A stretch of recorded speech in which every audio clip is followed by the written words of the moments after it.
नमस्कार। आज हम दो जबरदस्त नए फोन की आमने सामने की टक्कर देखने वाले हैं। एक तरफ है सैमसंग गैलेक्सी A57 5G और दूसरी तरफ है Vivo V70 Elite। तो चलिए इस मुकाबले में सीधे उतरते हैं। एक नया स्मार्टफोन चुनना सच में एक बड़ा फैसला है ना? खासकर जब बाजार में इतने सारे शानदार ऑप्शन मौजूद हो। ये दुविधा तो हम सभी को होती है। तो ये है हमारे आज के दावेदार। एक तरफ सैमसंग का वो क्लासिक और जाना पहचाना डिजाइन और दूसरी तरफ वीवो का एकदम स्लीक और स्टाइलिश लुक। भाई देखने में तो दोनों ही कमाल के हैं, लेकिन असली मुकाबला तो इनके फीचर्स में है। तो चलिए पहले दौर की शुरुआत करते हैं और देखते हैं कि परफॉर्मेंस के मामले में कौन बाजी मारता है, क्योंकि आखिर में यही वो चीज है जो किसी के भी रोज के अनुभव को अच्छा या बुरा बनाती है। अच्छा, यहाँ पर देखिए, कागज पर तो दोनों फोन लगभग एक जैसे लगते हैं। 8 GB रैम, 256 GB स्टोरेज सब सेम है, लेकिन असली खेल तो इनके प्रोसेसर और स्टोरेज टाइप में है। सैमसंग ने इस्तेमाल किया है अपना एक्सिनोस चिप, वहीं वीवो में है दमदार स्नैपड्रैगन 8S Gen 3 और स्टोरेज की स्पीड में भी वीवो UFS 4.1 के साथ आगे निकल जाता है। तो ये UFS 4.1 आखिर है क्या चीज? इसे ऐसे समझिए, ये फोन के लिए एक सुपर फास्ट हार्ड ड्राइव है। इसका सीधा मतलब है कि एप्स तुरंत खुलेंगे, बड़ी बड़ी फाइलें पलक झपकते ही सेव हो जाएंगी और पूरा फोन चलाने में ज्यादा तेज और स्मूथ लगेगा। प्रोसेसर के मामले में ये दो अलग अलग सोच की लड़ाई है। स्नैपड्रैगन को अक्सर गेमिंग और भारी भरकम एप्स को संभालने की ताकत के लिए जाना जाता है, जिससे फोन इस्तेमाल करने में बहुत तेज और रिस्पॉन्सिव महसूस होता है। दूसरी तरफ सैमसंग का एक्सिनोस बैटरी बचाने पर ज्यादा ध्यान देता है, मतलब रोजमर्रा के काम जैसे सोशल मीडिया स्क्रॉल करना और ब्राउजिंग बहुत अच्छे से और कम बैटरी खाए बिना करता है।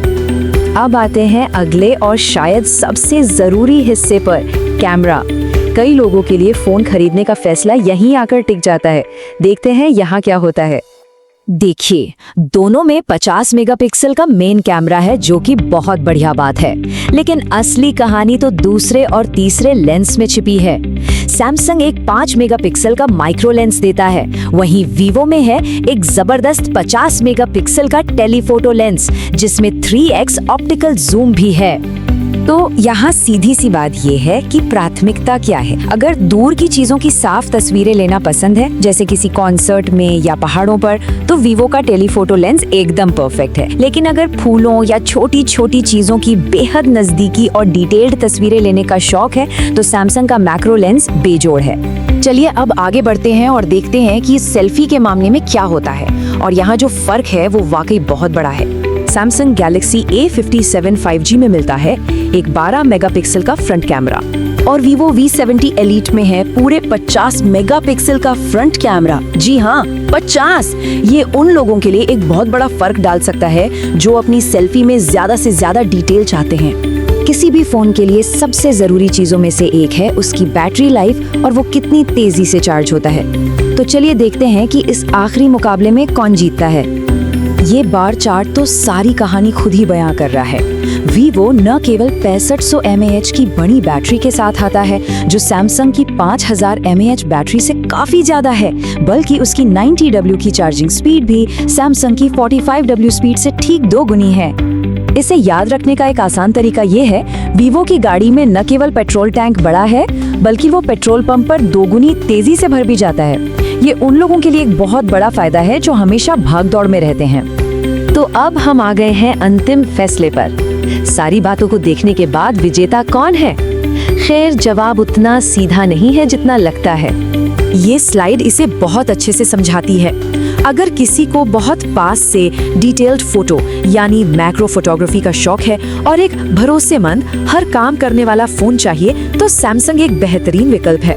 लेकिन अगर प्राथमिकता है जूम फोटोग्राफी, लंबी बैटरी लाइफ, रॉकेट जैसी चार्जिंग और गेमिंग के लिए टॉप परफॉर्मेंस, तो वीवो ही वो फोन है। अंत में कोई एक सबसे अच्छा फोन नहीं होता। सबसे अच्छा फोन वो है जो किसी की जरूरतों और पसंद से सबसे ज्यादा मेल खाता है। यह फैसला पूरी तरह से किशगत यानी पर्सनल होता है।